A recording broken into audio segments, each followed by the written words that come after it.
Hello friends, कैसे हो। जी के 2020 यूट्यूब चैनल में आपका हार्दिक स्वागत है। आज का वीडियो बोले तो 17 अक्टूबर का करंट अफेयर का वीडियो स्टार्ट करें, इनसे पहले मैं आप हमारे एक सब्सक्राइबर फ्रेंड के साथ रूबरू करवाने जा रहा हूं। और इस हमारे सब्सक्राइबर फ्रेंड का नाम है हर्ष अंतानी। वो पिछले 1.5 साल से हमारी जी के 2020 चैनल को फॉलो कर रहे हैं। तो इनका एक्सपीरियंस कैसा है, यह बात मैं आपको साझा करना चाहता हूं। तो चलिए हर्ष अंतानी के साथ बात करते हैं। मैं कॉल करता हूं।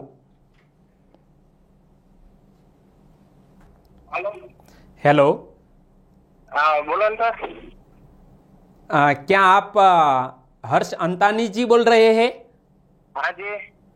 ओके, मैं जी के 2020 चैनल की ओर से एमजे सर बोल रहा हूं। ओह, नमस्कार सर। Welcome welcome. आपने एक बहुत ही अच्छी कमेंट लिखी थी कि आप गुजरात के सूरत से रहने वाले हैं। मैं बिल्कुल सही हूं? हाँ जी। अच्छा, आप कौन कौन सी एग्जामिनेशन की प्रिपरेशन कर रहे हैं? वैसे अभी तो मेरे 2 टारगेट है। हाँ? एक तो जनवरी महीने में DYSO की मेंस एग्जाम आ रही है, नायब मामलतदार की। ओके, तो उसकी प्रिलिमिनरी में पास हूँ। Very good. अभी जनवरी में मेंस आएगी। Very good.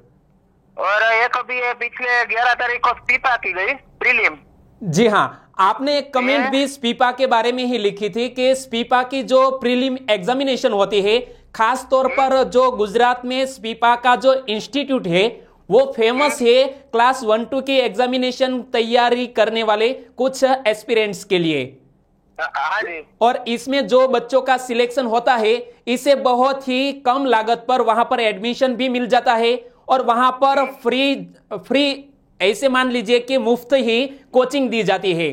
तो स्पीपा की एग्जामिनेशन मैंने पढ़ा कि 11 अक्टूबर को थी। और इसमें जो GS1 का पेपर आता है और कुछ एक और भी क्वेश्चन पेपर आता है, लेकिन जो जनरल स्टडीज 1 पेपर था। तो आपने बात बताई कि जी के 2020 चैनल और हमारी ही एक गुजराती चैनल है एज्यू सफर। ओके, तो यह जो आपका पहला जो क्वेश्चन पेपर था, उसमें आपने बताया कि हमारे वीडियो से काफी क्वेश्चन कवर कर लिए गए थे। तो आपका एक्सपीरियंस कैसा रहा?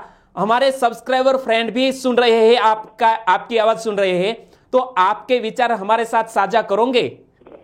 बिल्कुल।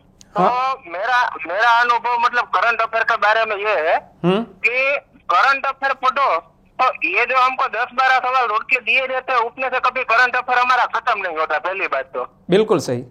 करंट अफेयर के लिए जैसे कि भी करंट के टॉपिक में जीएसटी काउंसिल का बहुत चर्चा में है विषय। आपने सही तो बोला। जीएसटी काउंसिल का एक सवाल देने से करंट खत्म नहीं होता। फिर वो जीएसटी काउंसिल की संविधान में क्या कहाँ पे जोगवाई है, या तो कौन सा संविधान संशोधन से उसका प्रावधान किया गया है, बिल्कुल। उसका अध्यक्ष कौन होता है, उसमें कितने सदस्य होते हैं, वो सब भी हमारा करंट ही बन गया। बिल्कुल सही। और हमारा भी तरीका यही रहता है कि कोई भी क्वेश्चन यदि जीएसटी काउंसिल को लेकर है तो मैं करंट अफेयर को लेकर क्वेश्चन तो सेट करता हूं, लेकिन साथ साथ जो जीके के ऐसे फैक्ट है जो एग्जामिनेशन के पॉइंट ऑफ व्यू से बहुत ही मायने रखते हैं, और वो हमारी आपको यह एडिशनल जो इंफॉर्मेशन है वो कैसी लगती है?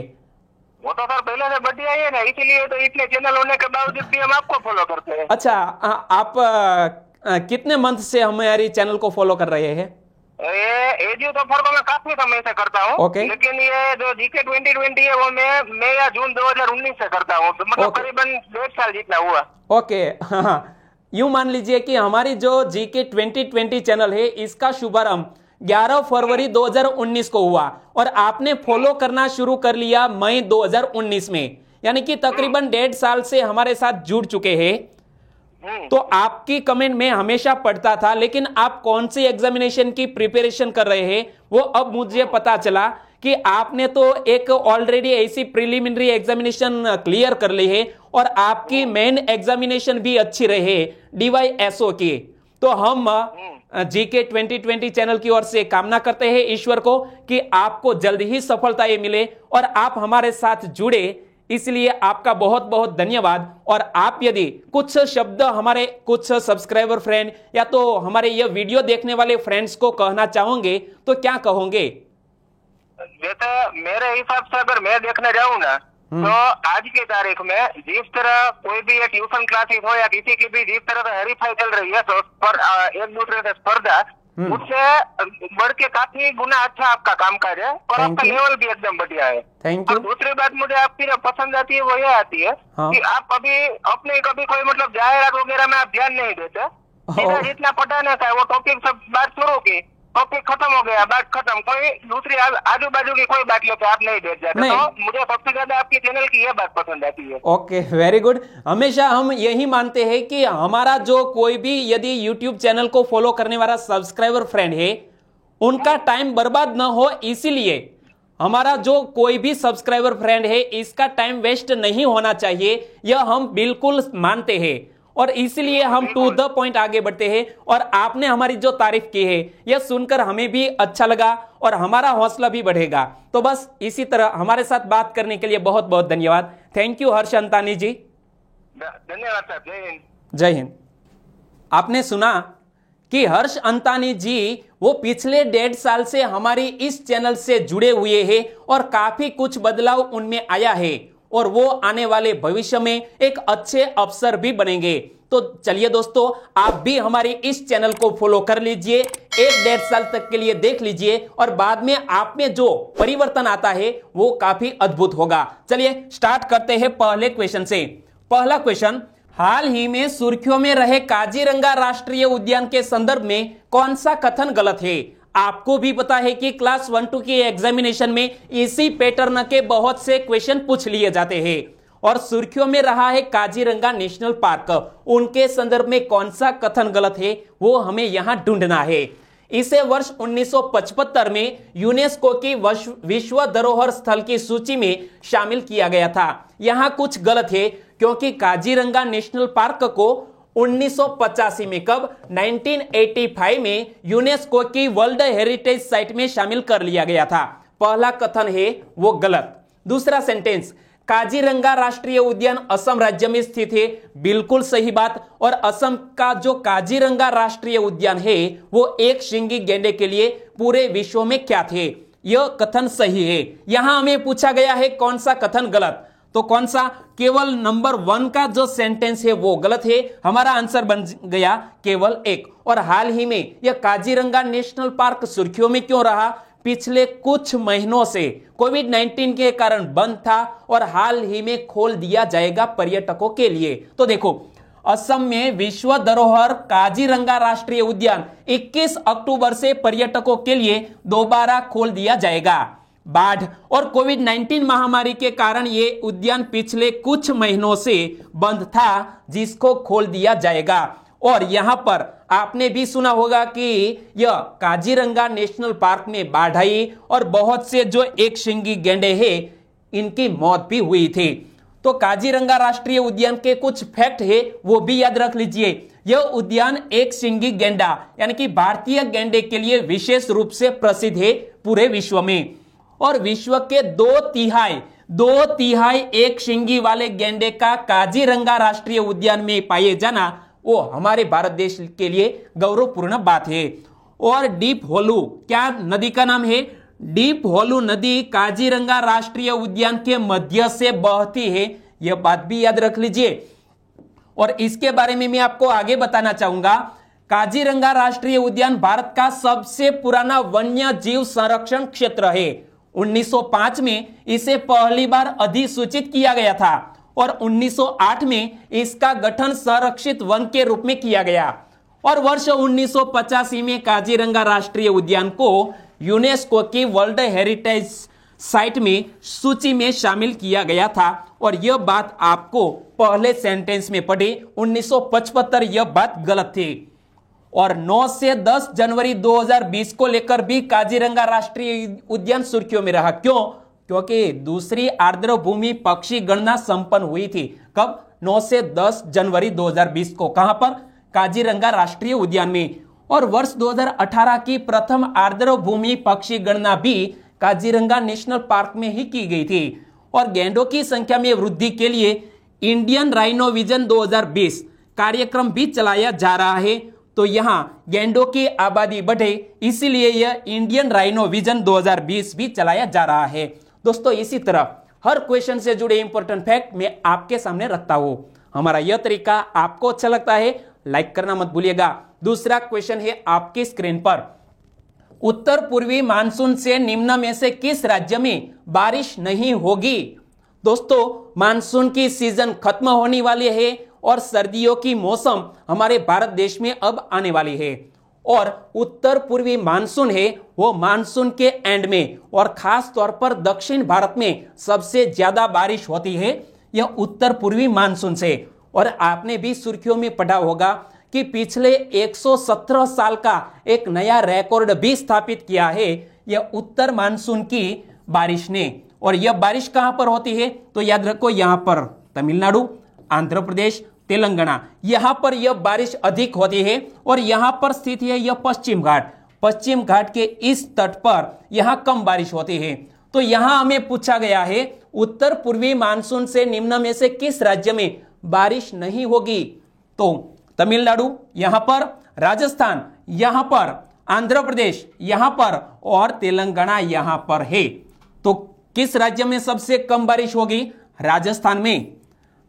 हमारे इंडियन जियोग्राफी की दृष्टि से हमें यह क्वेश्चन का पता चल गया। सुर्खियों में क्यों आया? तो देखो, उत्तर पूर्वी मानसून के समय में हैदराबाद में 117 साल बाद अक्टूबर में रिकॉर्ड बारिश हुई। 117 साल का रिकॉर्ड तोड़ दिया गया है। और विदा होते मानसून से हैदराबाद में 22 सेंटीमीटर वर्षा के कारण कारें भी बहने लगी। तेलंगाना में छुट्टी की घोषणा भी कर दी गई। और यह है उत्तर पूर्वी मानसून।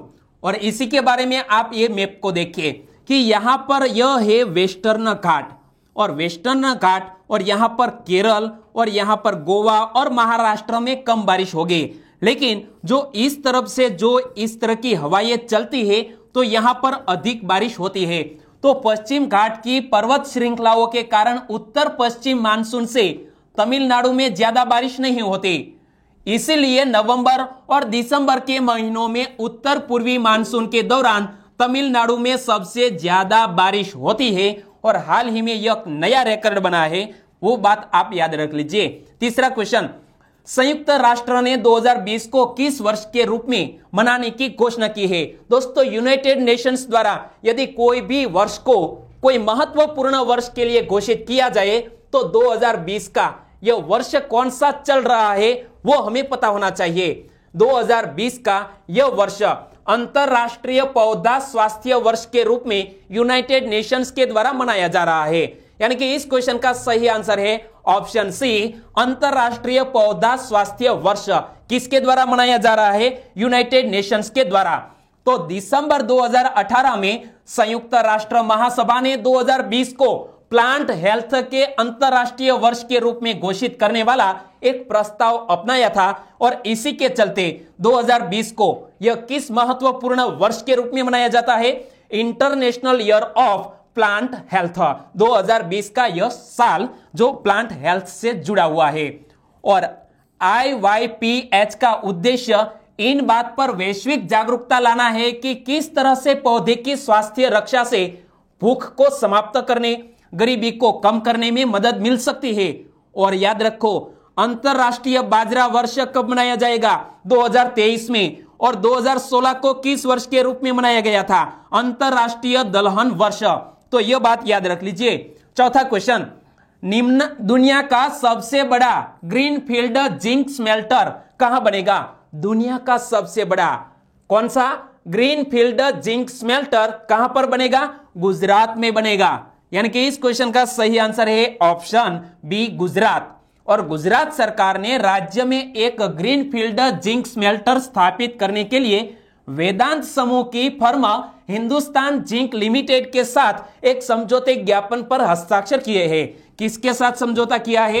हिंदुस्तान जिंक लिमिटेड के साथ। और इस समझौते के तहत दुनिया का सबसे बड़ा यह जिंक स्मेल्टर बनेगा। तो देखो, इस सुविधा के लिए 5,000 से 10,000 करोड़ रुपए के निवेश की आवश्यकता होगी, जिसमें 5 करोड़ से अधिक प्रत्यक्ष और अप्रत्यक्ष रोजगार पैदा होंगे। और 2022 तक चालू किए जाने की भी संभावना लगाई जा रही है। और यह शुरू हो रहा है गुजरात में। तो देखो, हिंदुस्तान जिंक दुनिया का सबसे बड़ा और जिंक लीड और सिल्वर का भारत का एकमात्र एकीकृत उत्पाद है। और गुजरात की बात करते हैं तो गुजरात के चीफ मिनिस्टर कौन है? विजयभाई रूपाणी। और गुजरात के राज्यपाल कौन है? आचार्य देवव्रत। पांचवा क्वेश्चन, निम्न में से किस बैंक ने अपना ग्राहकों के लिए the healthy life program launch किया है? एक बैंक, उन्होंने एक कार्यक्रम लॉन्च किया जिसका नाम है द हेल्दी लाइफ प्रोग्राम, और इस बैंक का नाम है HDFC बैंक, यानी कि भारत की प्रमुख निजी बैंकों में से एक HDFC बैंक ने अपने ग्राहकों के लिए द हेल्दी लाइफ प्रोग्राम को हाल ही में लॉन्च किया। तो देखो, HDFC बैंक और अपोलो हॉस्पिटल किसके साथ समझौता किया है? अपोलो हॉस्पिटल के साथ। HDFC बैंक और अपोलो हॉस्पिटल्स ने पूर्ण स्वास्थ्य सेवा समाधान हेल्दी लाइफ प्रोग्राम लॉन्च करने के लिए सहयोग किया है। दोनों ने, HDFC बैंक और अपोलो हॉस्पिटल्स का जो समूह है उनके बीच, और यह कार्यक्रम HDFC बैंक के ग्राहकों के लिए ही शुरू किया जाएगा। और ग्राहकों के पास अपोलो के डिजिटल प्लेटफॉर्म पर अपोलो 24 घंटे 7 दिन पर नो कॉस्ट पर इमरजेंसी अपोलो डॉक्टर की एक्सेस होगी। इस तरह का समझौता हुआ है अपोलो और HDFC के साथ। तो HDFC की बात करें, भारत का एक प्रमुख निजी क्षेत्र का बैंक है HDFC बैंक, जिसके वर्तमान CEO कौन है? आदित्य पुरी। और HDFC बैंक की टैगलाइन है वी अंडरस्टैंड योर वर्ल्ड, और HDFC बैंक का हेडक्वार्टर महाराष्ट्र के मुंबई में स्थित है। छठा क्वेश्चन, हाल ही में विश्व खाद्य दिवस कब मनाया गया? विश्व खाद्य दिवस यानी कि वर्ल्ड फूड डे प्रति वर्ष मनाया जाता है फूड एंड एग्रीकल्चर ऑर्गेनाइजेशन के स्थापना दिवस के अवसर पर, यानी कि FAO की स्थापना 16 अक्टूबर 1945 को हुई, यानी कि 16 अक्टूबर को विश्व खाद्य दिवस मनाया गया। यानी कि इस क्वेश्चन का सही आंसर है ऑप्शन डी, 16 अक्टूबर। और हाल ही में FAO यानी कि फूड एंड एग्रीकल्चर ऑर्गेनाइजेशन की स्थापना के 75 साल पूर्ण हुए हैं, और इस अवसर पर हमारे प्रधानमंत्री ने 75 रुपये का एक स्मारक सिक्का भी जारी किया है। तो देखो, 16 अक्टूबर विश्व खाद्य दिवस के रूप में मनाया जाता है। 16 अक्टूबर 1945 में संयुक्त राष्ट्र के खाद्य और कृषि संगठन की स्थापना हुई थी। और आगे बताऊं तो खाद्य और कृषि संगठन के सदस्य देशों ने नवंबर 1979 में 20वें महासम्मेलन में विश्व खाद्य दिवस की स्थापना की थी। कब की थी? 1979 में। और 16 अक्टूबर 1981 को विश्व खाद्य दिवस मनाने की शुरुआत की संयुक्त राष्ट्र महासभा द्वारा 5 दिसंबर 1980 को इस निर्णय की पुष्टि की गई थी। और यहां जब फूड एंड एग्रीकल्चर ऑर्गेनाइजेशन की बात आती है तो यूनाइटेड नेशंस से ही जुड़ी हुई यह ऑर्गेनाइजेशन, लेकिन यूनाइटेड नेशंस के द्वारा इस वर्ष जो प्रोग्राम चलाया गया यानी कि विश्व खाद्य कार्यक्रम, कौन सा? World food program. और सुर्खियों में क्यों रहा? क्योंकि शांति का नोबेल पुरस्कार 2020 का यह एक प्रोग्राम को मिला है जिसका नाम है वर्ल्ड फूड प्रोग्राम। तो यह बात भी याद रख लीजिए। और खाद्य और कृषि संगठन की बात करें तो इसका उद्देश्य है सभी के लिए खाद्य सुरक्षा प्राप्त करना। और फूड एंड एग्रीकल्चर ऑर्गेनाइजेशन से 194 सदस्य राज्य है और यह पूरी दुनिया में 130 से अधिक देशों का काम करता है यह ऑर्गेनाइजेशन। और विश्व खाद्य दिवस 2020 की थीम क्या रखी गई है वो हमारे लिए मोस्ट इंपोर्टेंट क्वेश्चन बनता है। तो वर्ल्ड फूड डे 2020 की theme grow, nourish, sustain together, our action are our future 2020 के यह महत्वपूर्ण दिवस की थीम। 7वां क्वेश्चन, हाल ही में जम्मू और कश्मीर में जोजिला सुरंग के निर्माण कार्य की शुरुआत किसने की है? जम्मू कश्मीर में एशिया की यूं मान लीजिए कि सबसे बड़ी सुरंग का निर्माण जिसका हाल ही में उद्घाटन किया गया है। तो इसका उद्घाटन किसने किया है? हमारे रोड मंत्री नितिन गडकरी साहब ने। यानी कि इस क्वेश्चन का सही आंसर है ऑप्शन सी, नितिन गडकरी। और नितिन गडकरी बोले तो सड़क परिवहन और राजमार्ग मंत्री है नितिन गडकरी साहब, और उन्होंने एक यहां सुरंग में बड़ा विस्फोट करके इसका शुभारंभ किया। तो देखो यह इस सुरंग का नाम क्या होगा? जोजिला सुरंग। इसकी शुरुआत जम्मू कश्मीर के पश्चिमी पोर्टल नीलागढ़ में और लद्दाख के ईस्ट पोर्टल स्पेंगला मिनमर्ग में विस्फोट करके की गई है। और इससे फायदा क्या होगा? तो यह जब सबसे बड़ी सुरंग बनाई जा रही है तो इसका महत्वपूर्ण फायदा यह है कि सामरिक रूप से हमारा जो जम्मू कश्मीर और यह लेह लद्दाख वाला जो इलाका है यहां पर हम अपनी सेना को जल्द ही पहुंचा सकेंगे। तो देखो, यह एशिया की सबसे बड़ी टनल होगी और इस सुरंग से सभी मौसम में राष्ट्रीय राजमार्ग 1 पर स्थित श्रीनगर और लेह के बीच संपर्क बना रहेगा। यह हमारे लिए महत्वपूर्ण बात। और यह टनल 3000 मीटर की ऊंचाई पर बन रही है। कितनी? 3000 मीटर की ऊंचाई पर यह टनल बनाई जा रही है और श्रीनगर और लेह को जोड़ने में यह टनल बनाई जा रही है। 8वां क्वेश्चन, हाल ही में अक्कीथम अच्युतन नंबूदरी का निधन हो गया। वे किस भाषा के महाकवि थे? दोस्तों इमेज में देख सकते हैं, हमारे इसी साल के 2020 के ज्ञानपीठ पुरस्कार प्राप्त करने वाले हमारे एक मलयालम कवि जिसका नाम है अक्कीथम अच्युतन नंबूदिरी, जिसका निधन हो गया है। वो किस भाषा के? मलयालम भाषा के एक महाकवि थे। पिछले कुछ दिनों से बीमार चल रहे थे। तो देखो, केरल में जाने माने मलयालम कवि और ज्ञानपीठ पुरस्कार से सम्मानित महाकवि अक्कीथम अच्युतन नंबूदरी का निधन हो गया। वे 94 वर्ष के थे और वे कुछ दिन से बीमार थे, लेकिन उनके जीवन की कुछ उपलब्धियों की बात करें तो साहित्य का सबसे सर्वोच्च पुरस्कार ज्ञानपीठ पुरस्कार हाल ही में घर जाकर प्रदान किया गया था। तो देखो, हाल ही में उन्हें देश के सबसे बड़े साहित्य पुरस्कार ज्ञानपीठ से सम्मानित किया गया था। वे मलयालम कविता के आधुनिक निर्माता, गांधीवादी, समाज सुधारक, पत्रकार और सादगी के प्रतीक थे। यह महानुभाव जिसका हाल ही में निधन हो गया है। 9वां क्वेश्चन, नवरात्रि के अवसर पर होने वाले आयोजन के संदर्भ में कौन सा विकल्प सही है? दोस्तों आज है 17 अक्टूबर और गुजरात में नवरात्र का त्योहार जो 9 दिन तक चलता है वो आज शुरू हो गया है। तो सभी गुजरात प्रेमियों को यानी कि गुजरात के वासियों को हमारी चैनल की ओर से बहुत बहुत बधाइयां। आपका यह त्योहार सुखद रहे। बात करते हैं नवरात्रि की। तो नवरात्रि के संदर्भ में कौन यहां पर सही है यह हमें पूछा गया है और खासतौर पर हमारे इंडियन कल्चर से जुड़ा हुआ यह क्वेश्चन है।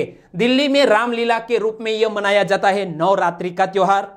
पश्चिम बंगाल में दुर्गा पूजा उत्सव बिल्कुल सही है और गुजरात में गरबा नृत्य यह बिल्कुल सही है। यानी कि उपरयुक्त सभी ऑप्शन सही है। हमारा आंसर बन जाता है ऑप्शन डी।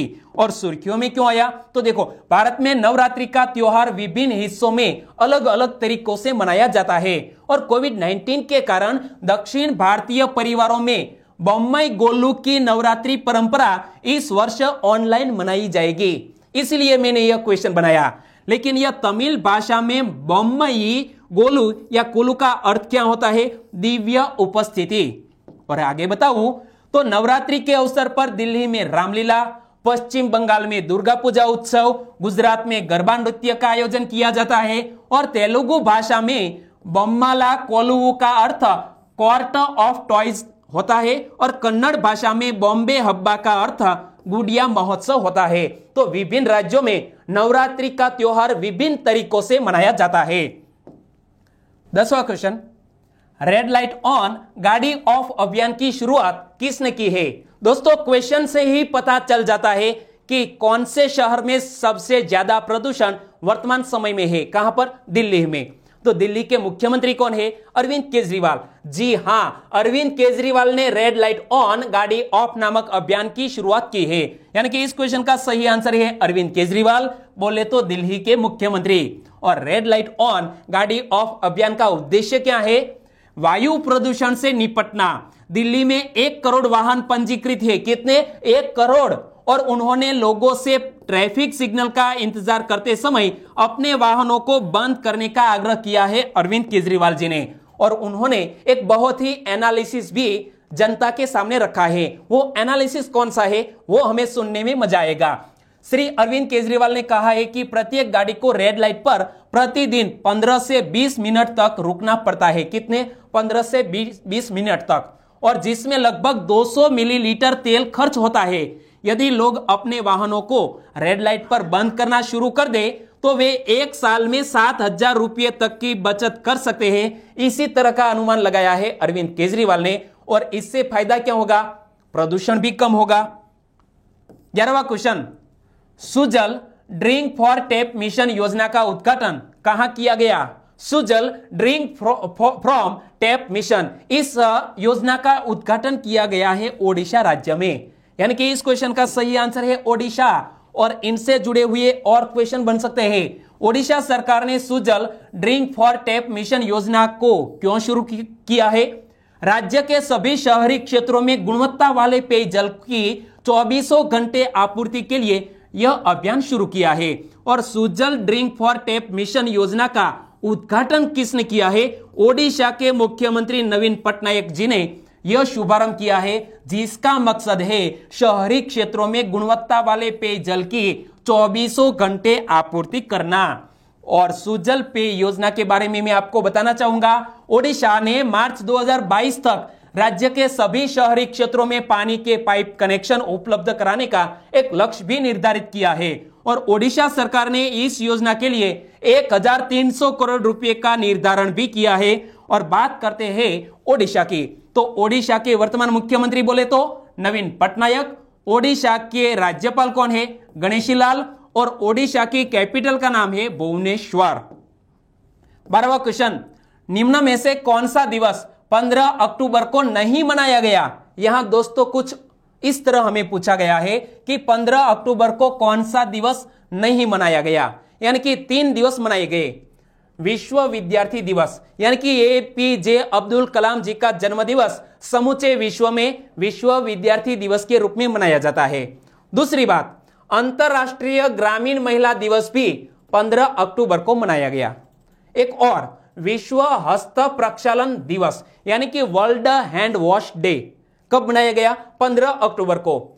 यानी कि हमारा आंसर बन जाता है 15 अक्टूबर को कौन सा दिवस नहीं मनाया गया? सशस्त्र बल झंडा दिवस। तो यह दिवस कब मनाया जाता है, जिसको लेकर एक ऑनलाइन वेबसाइट भी लॉन्च की गई और यहां अपनी कुछ राशि जमा कर सकते हैं यह दान देने के लिए। तो देखो 7 दिसंबर बोले तो सशस्त्र बल झंडा दिवस कब मनाया जाता है? 7 दिसंबर को। और हाल ही में एक वेबसाइट को भी लॉन्च किया है। क्यों? क्योंकि अंशदान की राशि ऑनलाइन www.ksb.gov.in पर जमा की जा सकती है और इसीलिए यह दिन भी सुर्खियों में आया। और 15 अक्टूबर को विश्व हस्त प्रक्षालन दिवस यानी कि ग्लोबल हैंड वॉश डे मनाया जाता है। कब? 15 अक्टूबर को। और सशस्त्र सेना झंडा दिवस कब मनाया जाता है? 7 दिसंबर को। यह बात आपको याद रखनी है। और 15 अक्टूबर की बात करें तो 15 अक्टूबर को अंतरराष्ट्रीय ग्रामीण महिला दिवस भी मनाया गया।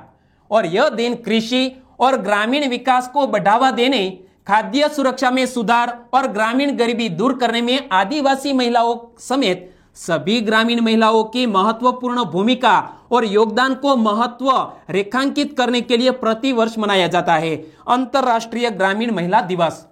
13वां question, central bank of the year award 2020 किसने जीता? Central bank of the year award 2020 हाल ही में किस बैंक ने जीता है? याद रखो, बैंक ऑफ घाना ने यह 2020 का central bank of the year का अवार्ड जीत लिया है। यानी कि इस क्वेश्चन का सही आंसर है बैंक ऑफ घाना। तो देखो, बैंक ऑफ इंग्लैंड के गवर्नर मार्क कार्नी ने central bank of the year award 2020 में गवर्नर ऑफ द ईयर का भी अवार्ड जीत लिया है। तो यह बात भी आपको याद रखनी है कि 2020 में गवर्नर ऑफ द ईयर का अवार्ड किसने जीता है? इंग्लैंड के गवर्नर नाम है मार्क कार्नी।